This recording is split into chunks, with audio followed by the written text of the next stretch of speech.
Քաշունը ծլելա, ձմեռման փուլում է գտնում, տեսեք կանաչ տերերը կա, որտեղ շատ ցուրտ եղել է ստարի։ Հացով տարի է լինելու, ասում են սարդարապատցիները, երբ հացահատիկի դաշտերը ծածկվում են առատ ձյան շերտով։ Այս տարի 2 էռնեկ մեկ տեղում է։ Ձյան շերտն է հաստ եւ հացահատիկի գինն է բարձրացել 30 դրամով։ Այս դեպքում ցորեն աճեցնելը եկամտաբեր է դառնում։ Առատ ձյունը առատ եկամուտ է խոստանում։ Ձյուն եկելը արդեն ուրախանում են, որտեղ Բերքի հիմնական ասեն գրավականը ձմռանը ձյան շերտի առատ լինելն է, բայց ցավոք սրտես վերջի տարին ձյուն շատ քիչ է գալիս։ Ձյունը միշտ գյուղացիներ ուրախությունն է։ Շատ լավ է, օդը մաքրում է, ջուրը մաքրում է, շատ լավ է։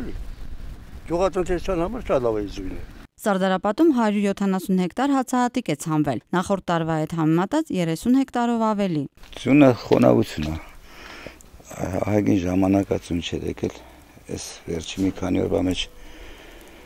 եկավ ահագին խոնավություն առա։ Ձմեռը լավ ձմեռ եղավ, գարունը լավ գարուն առան։ Հացահատիկի ավելացած ցանկատարածություններում հետագայում բանջարանոցային մշակաբույսեր կաճեցվեն։ Իդեպ ձյունը բարենպաստ է բոլոր տեսակի մշակաբույսերի համար։ Եթե ցուրտ չլինի, կարգ տահարված կարմիր քիշմիշի այս այգին կվերակենդանանա, ձնից թարմ շունչ ու խոնավություն է ստացել։